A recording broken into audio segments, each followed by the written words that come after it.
Esta palabra de Joel es una palabra que a mí me ha bendecido mucho. Me ha bendecido mucho porque habla de algo que para mí es muy importante y me voy a tomar unos minutitos. Esa palabra, ¿qué es lo que están haciendo ahí? Búscate tú en Joel la palabra ayuno. Miren, los ayunos, vaya, solo déjeme, porque lo que estás hablando ahí de Joel, ¿verdad? Entonces es Joel, ¿verdad? Entonces aquí Joel está hablando de una llave. Ayuno es la llave, ¿verdad? El ayuno es una llave. A ver, déjenme que se los pueda explicar de la siguiente manera. Cuando nosotros hacemos una devoción y tenemos una devoción personal, es muy importante. Cuando Jesús hablaba, Jesús decía, ¿saben qué? Si vas a orar, entra en tu cuarto, en lo secreto, y entonces ahí lo que tú hagas en secreto yo te lo voy a recompensar en público. La oración, ¿verdad? Ahí creo que hay tres cosas, Iván, creo que, bueno, tú estás ahí buscando ayuno, ¿verdad? Pero hay tres cosas que yo recuerdo que Jesús dijo. Vas a ayunar en forma personal, en lo secreto, entre. Y ese día lo que quiero es que te rasures, que te pongas loción, perfume, que nadie se dé cuenta, entra en lo secreto.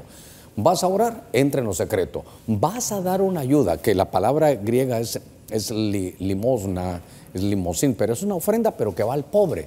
No toques trompeta, en lo secreto ayúdalo. No que saquen tu nombre, en lo secreto. Entonces, la Biblia dice que el que habita en el lugar secreto del Altísimo, eso dice la Escritura, es la palabra seter. Cuando Dios va a hacer algo, también dice la Biblia, ¿verdad? Que no haré nada sin decirle el secreto a mis siervos los profetas. Entonces no solo se trata de ser profeta, sino tener su lugar secreto. Entonces la devoción privada es hermosa. La convocatoria que el Espíritu le hace a cada uno es hermosa. Jesús creo que lo dijo en tres cosas, en Mateo dice, en la oración, en el ayuno y en la ayuda al pobre. Eso hazlo calladito. Muy bien.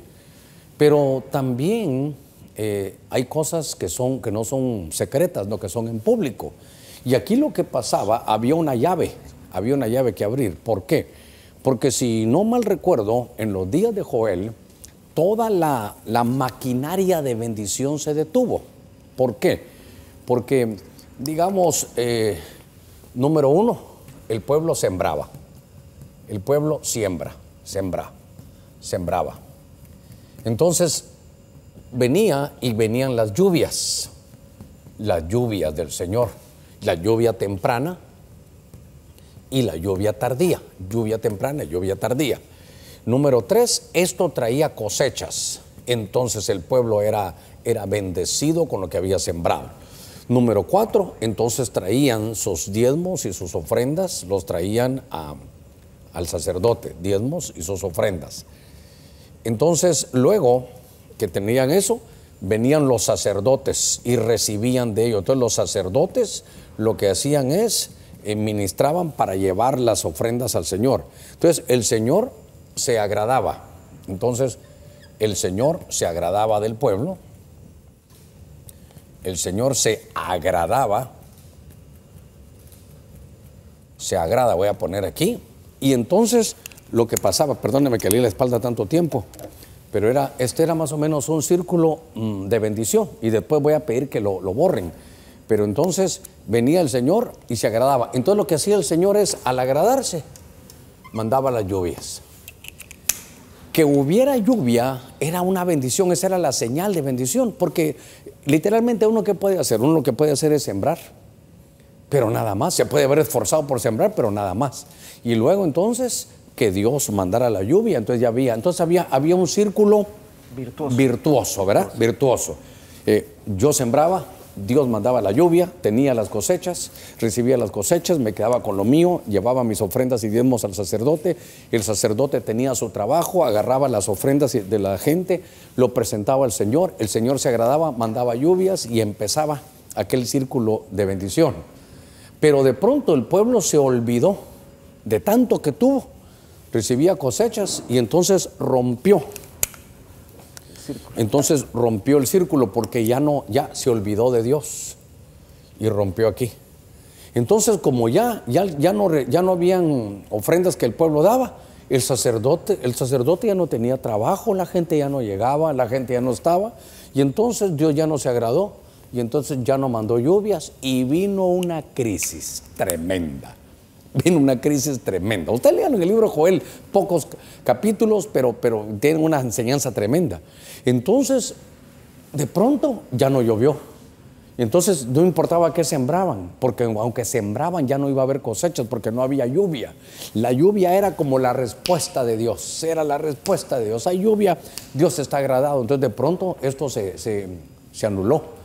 Y entonces, si me borraran ahí, sería para mí lo ideal, pero les voy a contar, tal vez lo puedo dejar ahí, voy a utilizar otro color. Entonces lo que me llamó la atención es... que entonces dice, ¿ahora qué hacemos? Porque ahora ya, ¿cómo vamos a volver a tener cosechas si no hay lluvias? Señor, estamos sembrando, sí, pero Dios ya no se agradó. Entonces viene una crisis económica, una crisis financiera, una crisis en los negocios. ¿Por qué? Porque tenían semilla por un momento, pero ya se les estaban hasta arruinando la semilla porque no había lluvia. El suelo ya no les contestaba a Dios con lluvia. El ciclo de producción. Entonces hubo una crisis familiar porque ya no había comida, hubo una crisis económica, una crisis financiera, una crisis empresarial, los sacerdotes ya no estaban para nada, una crisis espiritual, se habían cerrado los cielos. Entonces le fueron a decir, Señor, ¿qué hacemos? Y entonces el Señor dijo, ¿saben qué? Joel, ¿qué nos dijo? 2:16 al 19, ¿verdad? Al 19, sí. Joel, la solución, la llave fue Joel 2:16 tocar trompeta en Sion, al ¿verdad? 19.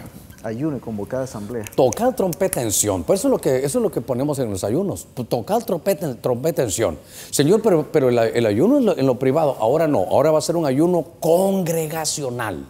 Es más, este no era un ayuno congregacional. Como era todo el pueblo de Israel, este era un ayuno de toda la nación. Sí. ¿Se imagina qué pasaría si los pastores nos dejáramos ahí, llegáramos a un consenso de ver cada uno su propio objetivo y dijéramos tal fecha, la que querramos, va a haber un ayuno nacional? Ayuno nacional. Eso fue lo que hubo aquí. Iván, otro ayuno nacional, donde hayan ayunado todos. Nínive. En Nínive ayunaron todos, ayuno nacional. Entonces por eso me tomé el tiempo de decirle, hay cosas que son en lo secreto, pero cuando hay una crisis para todos, entonces vino un ayuno congregacional o un ayuno nacional. Y entonces dicen, ahí saben qué, toquen trompeta, salga de su cámara el novio y su tálamo la novia. ¿Qué significa eso? Aunque estén de luna de miel, la crisis está tan grande que dejen la luna de miel y vamos ahora, los sacerdotes, ministros del altar, lloren ahí. Vamos a llorarle al Señor, a pedirle al Señor. Entonces ayunaron.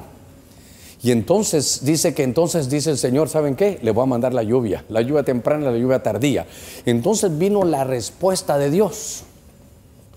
Entonces vino la respuesta. Después de Joel 2:16 al 19, vino la respuesta de Dios.